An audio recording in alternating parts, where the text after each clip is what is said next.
Hello friends, welcome back to my YouTube channel concept nursing classes. आज की class में RRB nursing superintendent exam special practice test number 165 solve करेंगे। Question number 1 की ओर चलते हैं। Connection between pulmonary artery and descending thoracic aorta in foetus. Ductus venosus, B hepatic portal system, C option umbilical artery, D ductus arteriosus. Foetus में होता क्या है कि लंग्स को बाईपास करने के लिए एक डक्टस आर्टेरियोसस पाई जाती है जो कि पल्मोनरी आर्टरी और डिसेंडिंग थोरेसिक एओर्टा के बीच कनेक्शन या कनेक्टिंग लिंक का काम करती है, कनेक्शन बनाने का कार्य करती है। इसलिए इसका करेक्ट आंसर ऑप्शन डी बिल्कुल सही होगा। Ductus arteriosus connect pulmonary artery and descending thoracic aorta in fetus. Next question.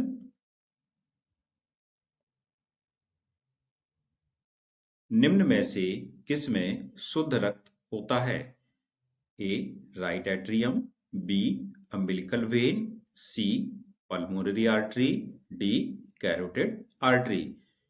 इसमें करेक्ट आंसर होगा अम्बिलिकल वेन। इसमें क्या होता है? शुद्ध रक्त या प्योर ब्लड होता है। So the correct answer is option B. Next question.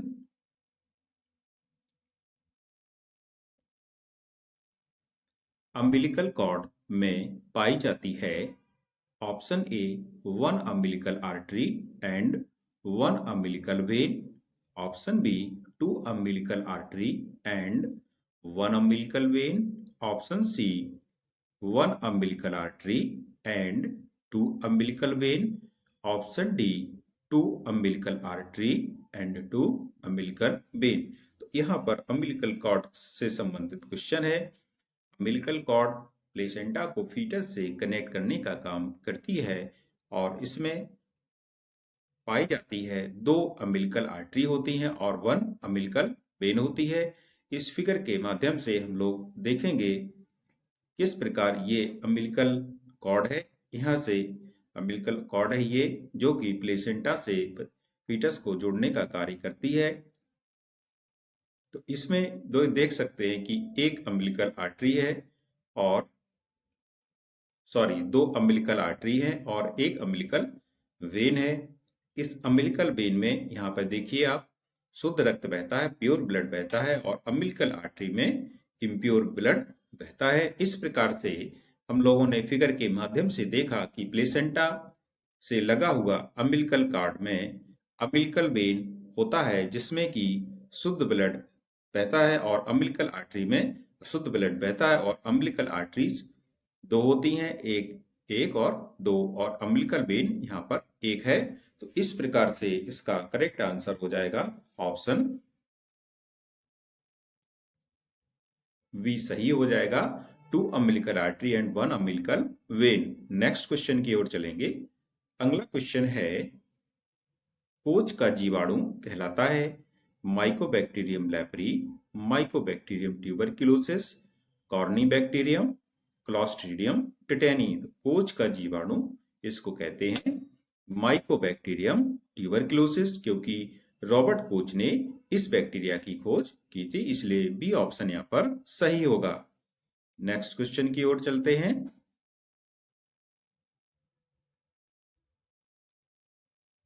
वह इम्यूनोग्लोब्यूलिन जो सबसे ज्यादा सीरम में पाई जाती है, option A IgG, option B IgA, option C IgM, option D IgE. ऐसी इम्यूनोग्लोब्यूलिन तो सीरम में सबसे ज्यादा पाई जाने वाली एंटीबॉडी होती है IgG. So the correct answer is option A. Next question. वह एकमात्र इम्यूनोग्लोब्यूलिन जो मां से प्लेसेंटा के द्वारा शिशु में स्थानांतरित होती है, आईजीजी, आईजीएम, आईजीडी, आईजीई। तो करेक्ट आंसर होगा एकमात्र ऐसा इम्यूनोग्लोब्यूलिन या एंटीबॉडी जो मां के प्लेसेंटा से स्थानांतरित हो रहा है, ट्रांसफर हो रहा है, किसमें? फीटस में। तो ये होता है आईजीजी। अब इसका ट्रांसफर इसलिए आवश्यक होता है क्योंकि जो शिशु होता है, फीटस होता है मां के गर्भ में, यूट्रस में, उसमें उसकी जो इम्यूनिटी होती है बहुत कमजोर होती है। तो इसको इम्यूनिटी प्रोवाइड करने के लिए प्लेसेंटा से ये पास कर जाता है और ये होता है इम्यूनोग्लोबुलिन जी। इसलिए इसका पहला answer option A IgG correct हो जाएगा। नेक्स्ट क्वेश्चन की ओर चलते हैं। इन्फेक्शन प्रोसेस साइकिल में कितने स्टेप हैं? Option A 6, option B 8, option C 5, option D 7। तो इन्फेक्शन प्रोसेस साइकिल में कितने स्टेप्स होते हैं? ये होते हैं 6 स्टेप्स। ये स्टेप्स कौन कौन से होते हैं? पहला स्टेप होता है इन्फेक्शन में पैथोजन, जिससे कि ऐसा कीटाणु जो कि रोग फैलाने का काम करता है। दूसरा स्टेप होता है इसका सोर्स, कि ये किस सोर्स से आया है। तीसरा होता है एग्जिट, पोर्टल कहाँ से एग्जिट होगा। और चौथा होता है रूट ऑफ ट्रांसमिशन, कैसे ये ट्रांसमिट होगा। और पांचवा होता है एंट्री पोर्टल। और छठा होता है एंट्री पोर्टल, ये होस्ट में एंट्री करेगा। और फिर होता है आपका ससेप्टिबल होस्ट लास्ट में। तो इस प्रकार से एक इन्फेक्शन चक्र में 6 स्टेप्स होते हैं। पहला होगा पैथोजन, दूसरा होगा सोर्स, तीसरा होगा एग्जिट पोर्टल, चौथा होगा रूट ऑफ ट्रांसमिशन और पांचवा होगा एंट्री पोर्टल और छठा और लास्ट होगा ससेप्टिबल होस्ट। इस प्रकार से एक पैथोजन होस्ट तक पहुंच गया और अपना इन्फेक्शन वो होस्ट में फैला देता है। तो ये 6 स्टेप्स होते हैं, इसलिए पहला ऑप्शन यहाँ पर सही हो जाएगा। नेक्स्ट क्वेश्चन की ओर चलेंगे। रेस्पिरेटरी आइसोलेशन एक प्रकार है। Option A barrier nursing, B type of ward, C sterilisation technique, D none of ever. Respiratory isolation एक प्रकार का क्या है? यह है बैरियर नर्सिंग, इसलिए पहला ऑप्शन यहां पर सही हो जाएगा। नेक्स्ट क्वेश्चन, निम्न में से क्रॉस इन्फेक्शन का इनडायरेक्ट कांटेक्ट मेथड है? A sexual contact, B droplet infection, C contaminated food and water, D by kissing. तो इसमें आपसे पूछा गया है ऐसा कौन सा मेथड है जो कि डायरेक्टली काम इनडायरेक्टली काम करता है। तो पहला जैसे ऑप्शन है सेक्सुअल कांटेक्ट, तो दो लोगों के बीच में सेक्सुअल कांटेक्ट से बीमारी फैलती है, तो ये क्या होता है? डायरेक्टली होता है। ड्रॉपलेट इन्फेक्शन भी दो लोगों के बीच में होता है, क्योंकि खांसने चीखने से ड्रॉपलेट्स दूसरे के पास चले गए। इसी प्रकार से किसिंग के द्वारा भी दो लोगों के बीच में पैथोजन का ट्रांसफर होता है, जबकि कंटामिनेटेड फूड एंड वाटर ये इनडायरेक्ट कांटेक्ट मेथड है। जैसे आपने किसी होटल पर जब खाना खाया या पानी पिया और वो पानी क्या हो, कंटामिनेटेड हो, तो उससे जो बैक्टीरिया वायरस आपके शरीर में पहुंचेंगे, ये कैसे पहुंचेंगे? इनडायरेक्ट वे में पहुंचेंगे। इसलिए इसका करेक्ट आंसर होगा option C contaminated food and water. Next question की ओर चलते हैं।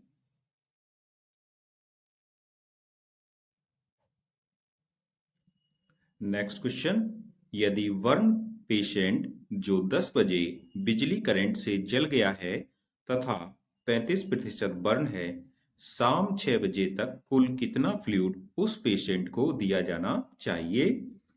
ए 6300 ml, बी 4800 ml, सी 4200 ml, डी उपरोक्त डेटा पर्याप्त नहीं है। देखिए इसमें क्वेश्चन में एक और आप लोगों को ऐड करना है कि इस मरीज का वेट है 60 kg। अब एक 60 kg का मरीज है, इलेक्ट्रिक करंट से वह जल गया है, तो इसमें 10 से 6 बजे तक कितना फ्लूइड उसको दिया जाएगा। तो जो सूत्र होता है पार्कलैंड सूत्र, 4 into percentage burn area into body weight. तो बॉडी वेट अब है 60, जब इसका मल्टीप्लाई करेंगे तो ये आएगा कितना, 8400 ml, इतना आया। अब ये नियम क्या होता है कि चूंकि 10 से 6 बजे तक कितने घंटे हो रहे हैं, 8 घंटे हो रहे हैं। तो ये जो 8400 ml आया है ये 24 घंटे का है, जिसमें से पहला आधा चढ़ाएंगे 8 घंटे में और तो दूसरा बचा हुआ आधा 16 घंटे में चढ़ाया जाएगा। इस प्रकार से जब इसका आधा करेंगे तो कितना आता है, 4200 ml, इसलिए सी ऑप्शन यहाँ पर सही हो जाएगा। अगला प्रश्न देखेंगे, निम्न में से किस प्रकार की प्रॉब्लम में एस्चेरोटॉमी की जाती है? पेप्टिक अल्सर में, वर्न में, लंग्स में, नर्वस डिसऑर्डर में। एस्चेरोटॉमी ये करते हैं किसमें, जब कोई पेशेंट जल जाता है। बर्न के केस में उसमें जो डेड स्किन होती है वहां पर डेड स्किन के बीच में ब्लड फ्लो सही करने के लिए क्या करते हैं, इस प्रकार से इंसीजर लगाते हैं, कट लगाते हैं, जिससे कि उसमें ब्लड फ्लो सही से होने लगे। इसलिए यहाँ का बी ऑप्शन सही हो जाएगा वर्न में। यहाँ पर देख सकते किस प्रकार से लाइन ऑफ एस्चेरोटॉमी है। An asserotomy is a surgical procedure that involves making an incision through eschar or dead skin tissue to relieve pressure and restore circulation। तो जो डेड स्किन टिश्यू हैं उनके बीच में सर्कुलेशन को रेस्टोर करने के लिए क्या करते हैं, इस प्रोसीजर को अपनाते हैं, जिसको कहते हैं एस्चेरोटॉमी। नेक्स्ट क्वेश्चन, जब बर्न में epidermis, dermis, subcutaneous tissue, nerve, blood vessels, muscles and bone आदि जल जाए तो इस प्रकार के बर्न केस कहलाते हैं। A superficial burn, B deep burn, C second degree burn, D all of above. तो हम लोग अच्छी तरह से जानते हैं कि जो बर्न की डिग्री होती है 4 होती हैं, first degree, second degree, third degree और फोर्थ डिग्री। तो इसमें हो क्या रहा है, मसल्स और बोन सब कुछ जल गया है, बोन तक आ गया है। तो पहले तो होती है, पहले बर्न में तो जो एपिडर्मिस है उसके ऊपर की ही त्वचा जलती है, तो ये तो हो नहीं सकता है। तो इस प्रकार से इसका जो करेक्ट आंसर होगा ऑप्शन बी बिल्कुल सही हो जाएगा। ये एक प्रकार का क्या है, डीप बर्न है, सुपरफिशियल बर्न नहीं है, क्योंकि सुपरफिशियल बर्न में तो सिर्फ जो एपिडर्मिस के ऊपर का हिस्सा है वो जलता था। सेकेंड डिग्री बर्न में डर्मिस तक आ जाएगा, और डीप बर्न में क्या हो रहा है, ये हड्डियां भी इसमें सम्मिलित हो जाएंगी बर्न में। तो इस प्रकार से इसका करेक्ट आंसर ऑप्शन बी बिल्कुल सही हो जाएगा। नेक्स्ट क्वेश्चन, मां से बच्चे में एचआईवी इन्फेक्शन रोकने के लिए दिए जाने वाली दवा है। A azithromycin, B zidovudine, C ceftazidime, D amoxicillin and potassium clavulanate. तो एचआईवी इन्फेक्शन को रोकने वाली जो दवा होती है, जैसे किसी माँ को है इन्फेक्शन और उसके बच्चे को रोकना हो तो जिडोबुडीन नामक दवा देते हैं, इसलिए बी ऑप्शन यहाँ पर सही हो जाएगा। नेक्स्ट क्वेश्चन, यदि मेंस्ट्रुएशन के दौरान ज्यादा ब्लड लॉस हो तो इसे कहते हैं। ए मेट्रोरेजिया, बी पॉलीमेनोरेजिया, सी मेनोरेजिया, डी एक्सेस मेनोरेजिया। अपना आंसर सोचिए, कुछ सेकंड का आपके पास टाइम है। यदि मेंस्ट्रुएशन के दौरान अधिक ब्लीडिंग हो तो इसको क्या बोला जाता है, इसको बोला जाता है menorrhagia. So the correct answer is option C. Next question,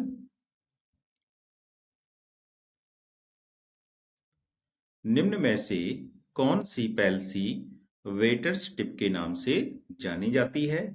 brachial palsy, facial palsy, अर्ब पैल्सी और एरविच पैल्सी। करेक्ट आंसर होगा एक ऐसी पैल्सी जो कि वेटर्स टिप के रूप में जानी जाती है, इसको बोलते हैं Erb palsy. So the correct answer is option C. चित्र के द्वारा आप देख सकते हैं कि इस प्रकार से इसमें जो हैंड होता है वो मुड़ा मुड़ा हुआ होता है और इसी को हम लोग कहते हैं क्या, अर्ब पैल्सी। नेक्स्ट क्वेश्चन, नवजात शिशु में कौन सा विटामिन पाया जाता है? Vitamin B, vitamin C, vitamin D, उपरोक्त में से कोई नहीं। तो नवजात शिशु में इनमें से कोई भी विटामिन नहीं पाया जाता है, इसलिए डी ऑप्शन करेक्ट हो जाएगा। नेक्स्ट क्वेश्चन की ओर चलते हैं। कॉप्लिक स्पॉट लक्षण है मीजल्स का, डिप्थीरिया का, चिकन पॉक्स का या पर्ट्यूसिस का? कॉप्लिक स्पॉट ये बक्कल कैविटी में बनने वाले व्हाइटिश कलर्ड स्पॉट होते हैं और ये लक्षण होते हैं किसका, मीजल्स या खसरे का, इसलिए पहला ऑप्शन यहाँ पर सही हो जाएगा। नेक्स्ट क्वेश्चन की ओर चलते हैं। नवजात शिशु में पीलिया के उपचार हेतु निम्न थेरेपी का प्रयोग होता है। A phototherapy, B sufficient quantity में फ्लूइड प्रदान करना, C exchange transfusion, D all of above. तो जब भी पीलिया का उपचार किया जाता है तो ये सभी थेरेपी शिशु में प्रयोग की जाती हैं। फोटोथेरेपी, सफिशिएंट क्वांटिटी में फ्लूइड भी देते हैं और एक्सचेंज ट्रांसफ्यूजन भी करते हैं, इसलिए डी ऑप्शन यहाँ पर सही हो जाएगा। नेक्स्ट क्वेश्चन की ओर चलते हैं। अगला प्रश्न है,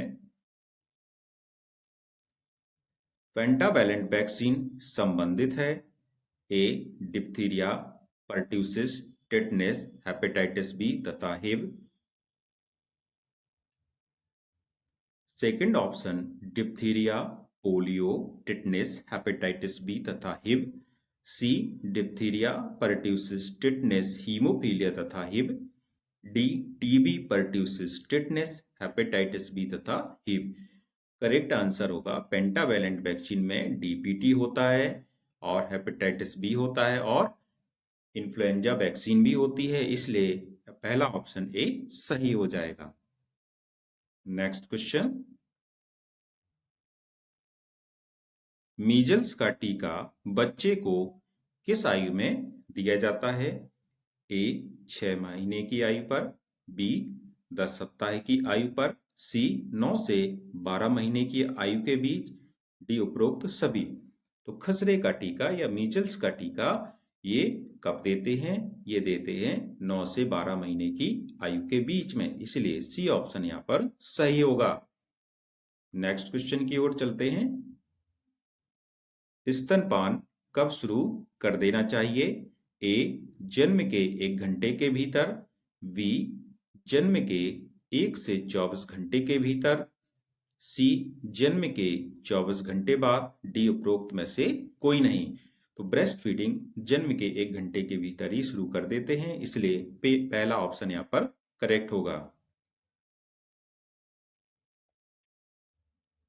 WHO दस्त रोग हेतु निम्न में से किसकी सलाह देता है? इलेक्ट्रोलाइट, ORS प्लस जिंक, चावल का पानी, नमक का पानी। तो करेक्ट आंसर होगा जब भी दस्त हो, डायरिया हो तो ORS और जिंक दिया जाता है, इसलिए बी ऑप्शन यहाँ पर सही होगा।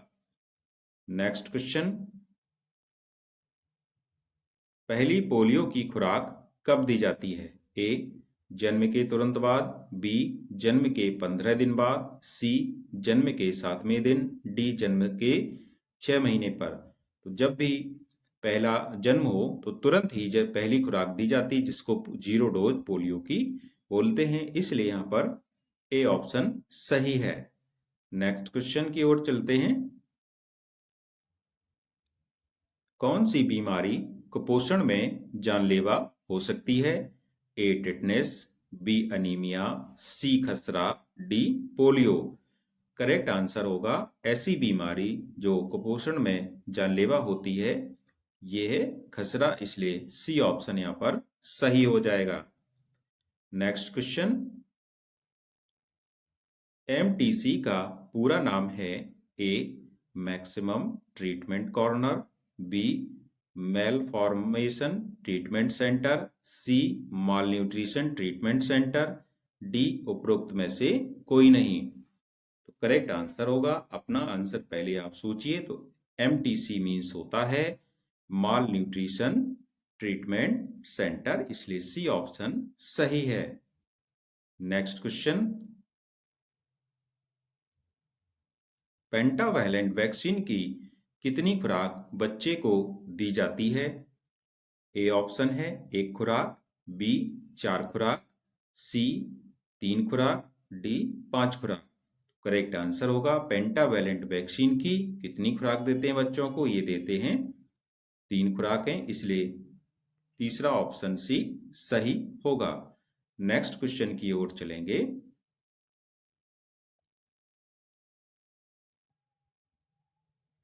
नेक्स्ट क्वेश्चन, निम्नलिखित में से किसे छोड़कर डीपीटी टीका सबसे सुरक्षा प्रदान करता है? A diphtheria, B polio, C tetanus, D काली खांसी। तो डीपीटी टीका दिया जाता है डिप्थीरिया, पर्ट्यूसिस और टेटनेस से सुरक्षा प्रदान करने के लिए, इसलिए इसका करेक्ट आंसर होगा ऑप्शन बी पोलियो। इसमें सुरक्षा प्रदान नहीं होती है पोलियो से, और डिप्थीरिया, टिटनेस और काली खांसी से यह टीका सुरक्षा प्रदान करता है, इसलिए बी ऑप्शन सही हो जाएगा। नेक्स्ट क्वेश्चन की ओर चलते हैं। नवजात की अवधि कितनी होती है? 1 साल की आयु तक, 1 से 4 साल की आयु तक, जीवन के पहले 28 दिन, 28वें दिन से 1 साल तक। तो नियोनेट्स का मतलब होता है जन्म से लेकर के 28 दिन तक के बच्चे को क्या बोलते हैं? नियोनेट्स बोलते हैं, इसलिए इसका सी ऑप्शन सही होगा। नेक्स्ट क्वेश्चन, बच्चों में हाइपोथायरॉयडिज्म के कारण क्या होता है? ए एक्रोमेगाली, बी ड्वार्फिज्म, सी क्रेटिनिज्म, डी रिकेट्स। तो बच्चों में जो हाइपोथायरॉयडिज्म के कारण होने वाली प्रॉब्लम है, इसको क्रेटिनिज्म बोला जाता है, इसलिए सी ऑप्शन यहां पर सही हो जाएगा। नेक्स्ट क्वेश्चन की ओर चलेंगे। मीजल्स को अन्य किस नाम से भी जाना जाता है? रूबियोला, जर्मन मीजल्स, पर्ट्यूसिस या हेपेटाइटिस। करेक्ट आंसर है, मीजल्स को किस नाम से जाना जाता है? इसे जाना जाता है रूबियोला से, इसलिए पहला ऑप्शन यहां पर सही है। नेक्स्ट क्वेश्चन, सिक टेस्ट है एक intradermal test, intramuscular test, IV test, subcutaneous test. Correct answer होगा, सिक टेस्ट कौन सा टेस्ट होता है? सिक टेस्ट एक इंट्राडर्मल टेस्ट होता है। Next question,